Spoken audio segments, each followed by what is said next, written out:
Pennsylvania से NMC TV में नजर चौहान एक दफा फिर आपके साथ हाजिर। आज मैं ये वीलॉग म्यूजियम और पब्लिक लाइब्रेरी के बैकग्राउंड से कर रहा हूँ। What a beautiful place. आज का बहुत दिलचस्प वीलॉग होगा इस एतबार से कि मेरी हमेशा कोशिश रही है कि कुछ क्रिएटिव लोगों को इस मेन स्ट्रीम में लाया जाए और ये जो मसालेदार खबरें लगा के वीलॉग चलाने होते हैं ये बंद हो। मैंने इसीलिए चैनल मोनेटाइज नहीं किया हुआ है। It's open for logical, philosophical, creative thinking, for sorting out the problems Pakistan is facing. आज मेरे साथ मेहमान कोई 10 मिनट की टॉक में बड़े मशहूर पाकिस्तान के तबला नवाज उस्ताद शाहिद अली खान होंगे। वो उस्ताद शौकत अली के भतीजे हैं। सबसे पहले कबल उनकी तरफ जाते हुए मैं आपको दो चीजों के जवाब देना चाहता हूं जिस पे मुझे बहुत इनकमिंग कल मिली हैं इनबॉक्स पे और ईमेल्स के जी दो इवेंट्स पे आप जरूर तबसरा करें। एक उनमें इवेंट है जनाब जो वकील ने कल तोड़ फोड़ की और हाई कोर्ट ने कमाल जबरदस्ती चुस्ती बस सिर्फ फांसी नहीं लगाई उसे और लोगों ने कहा फांसी लगाई जाए। Well my comment on that honest comment is के मेरा बस चले तो मैं उस वकील को गार्लैंड करूं, उस वकील को गार्लैंड करूं, सर पे बैठाऊं। वो हीरोज हैं। ये इस चीज की निशानदही है कि अगर मुल्क में कोई काम उल्ट होगा, अगर 2 लाख अशराफिया बदमाशी करेगी, अगर ये इंस्टीट्यूशंस गुंडागर्दी करेंगे तो फिर हम इन आहनी हाथों से जवाब देंगे उसका। और उस लड़के को मैं कहता हूं अल्लाह मेरी जिंदगी भी उसे दे दे। उसने कहा हाई कोर्ट बार एसोसिएशन के सदर को मुझे तुम्हारी नहीं जरूरत है, जाओ दफा हो। कैसे ये कॉपी पे उसे खराब कर रहे थे और मुझे कैसे हाई कोर्ट ने 4 साल से जलील हाई कोर्ट के रजिस्ट्रार ऑफिस ने किया और अभी कह रहे हैं चीफ जस्टिस को कोई शिकायत ना लगाए। तुम चुप रहो। कमाल है। वैसे अपने जजों की करतूतें नहीं देखते। सेकंड मेरे से कमेंट लेने के लिए कहा गया है इमरान खान के नए एनआरओ के वो सॉरी नैब के वो मेरे मुंह से निकल जाता है। बेसिकली नैब एनआरओ के लिए बनाया गया था बार्गेनिंग चिप मुशर्रफ ने।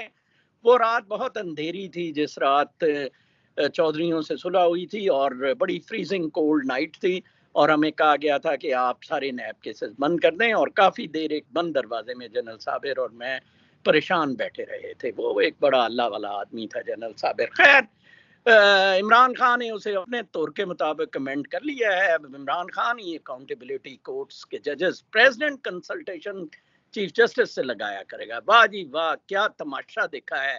इमरान खान ही कमीशन का हेड होगा जो जिसको चाहेगा छोड़ देगा, पनामा, पैराडाइज और पंडोरा और ब्ला ब्ला ब्ला। ये मेरे ऑनेस्ट 2 हार्ट से कमेंट्स है। Coming back to the programme today, शायद साहब अपना पहले थोड़ा सा लोगों के लिए तारुफ करा दें और फिर उसके बाद आप जरा ना कोई तबला की परफॉर्मेंस से स्टार्ट लें, फिर मैं आपसे कुछ सवालात जवाबात 3 सवाल पूछूंगा। जी जरूर जी। मेरा ताल्लुक पंजाब घराने से है और हमारी फैमिली 120 साल से तबला नवाजी की फील्ड में है। मेरे दादा दुर्बत के गायक थे, वो हिंदुस्तान में थे। मेरे उस्ताद और मेरे ताया उस्ताद मियाँ शौकत हुसैन खान, मेरे वालिद उस्ताद जानुल हसन खान और हम 120 साल से तबला नवाज हैं और आगे मेरा बेटा बजा रहा है। और आपकी खिदमत में ताल कहरवा पेश करता हूँ जो कि 8 मात्रे का ताल है, बड़ा खूबसूरत ताल है और पंजाब के कल्चर के हवाले से पंजाबी कहरवा।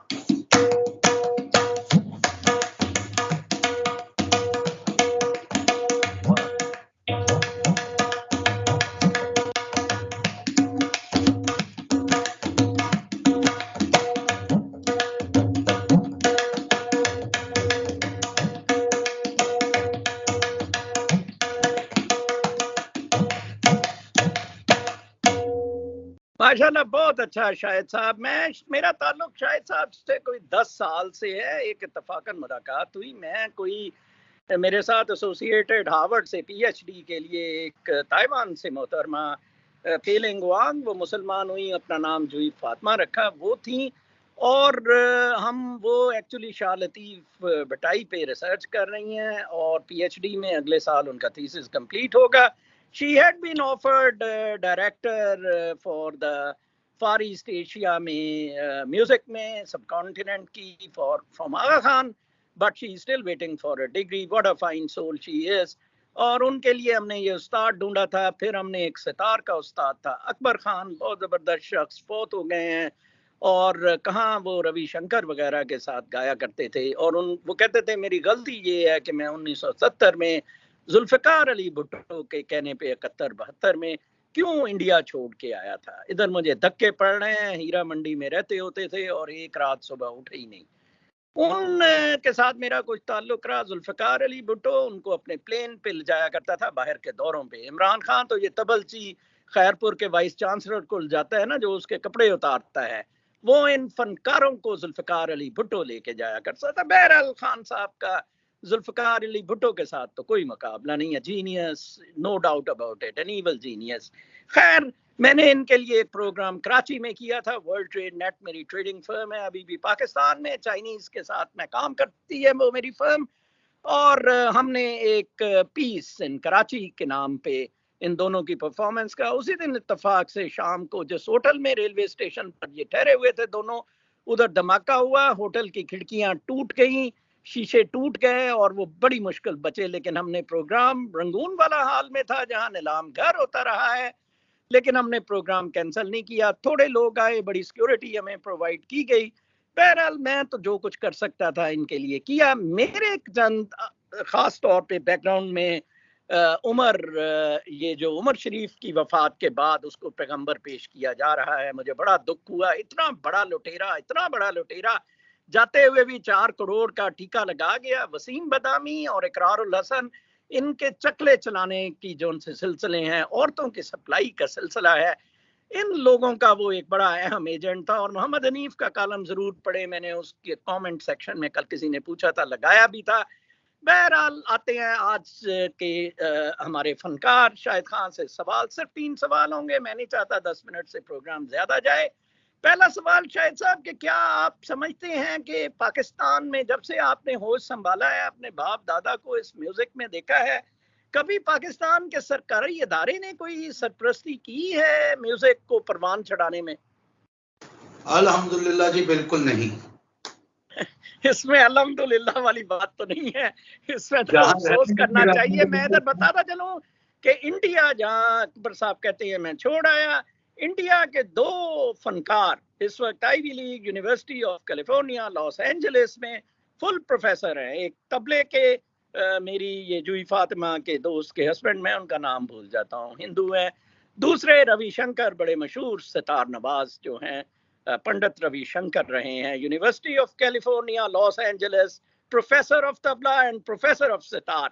और हमारे इधर जनाब न्यूयॉर्क में आए ये जो तारी, और वो एवं धक्के धुक्के खाता फिर रहा है ना. कॉन्सुलेट उसे प्रमोट करती है और वैसे भी इजी पब्लिसिटी में पाकिस्तानी चले जाते हैं. तो दूसरा सवाल मेरा शाहिद साहब से ये होगा कि चलें पब्लिक ये नहीं कर रहे हैं, पब्लिक में क्या यूथ में, जैसे Ramiz Raja has joined cricket chairman, what a man he is. First day उसकी बॉडी लैंग्वेज प्रेस कॉन्फ्रेंस की कि हम ड्रॉप इन पिचेस लाएंगे for Balochistan interior and Sindh interior, seeing the passion in youth. क्या म्यूजिक की तरफ भी पैशन इन यूथ मौजूद है, स्पेशली ये जिस इदारे में अलहमरा आर्ट काउंसिल में काम करते हैं? ये एक मिलिट्री डिक्टेटर के गवर्नर खालिद मकबूल टाउट ने ये इदारा बनाया था कि लोग इधर रक्स सीखें, लोग इधर.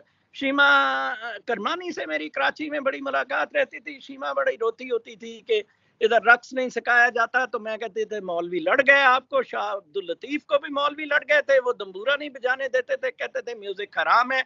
आप शाहिद साहब ये बताएं, आप यूथ को सिखा भी रहे हैं उस अलहमरा की एकेडमी से, क्या वाकई यूथ में पैशन है to learn this classical music? और बताता चलूं, हम रूहानियत के लोग जो हैं वो वापस सारे सिस्टम को लाने की कोशिश कर रहे हैं नेचर के साथ. नेचर इज ऑल म्यूजिक, ठीक है ना जी? जी शाहिद साहब. जी सर, पाकिस्तान में बहुत ज्यादा टैलेंट है. बड़ा अच्छा गाने वाले बच्चे बच्चियां हैं, बड़ा अच्छा म्यूजिक बजाने वाले बच्चे बच्चियां हैं.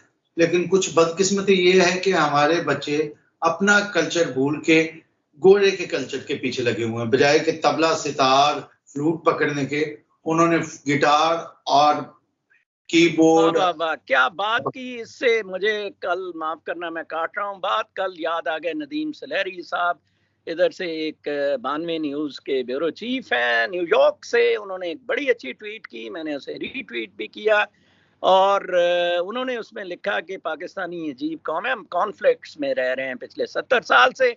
उसने कहा कि जो पाकिस्तानी बच्चे पाकिस्तान में पढ़ते हैं, पाकिस्तानियों के, उनको वो अंग्रेजी स्कूलों में डालते हैं, जब अमेरिका में आते हैं रेजिडेंट परमिट्स और पासपोर्ट्स मिलते हैं, फिर वो इस्लामी स्कूलों में डालते हैं।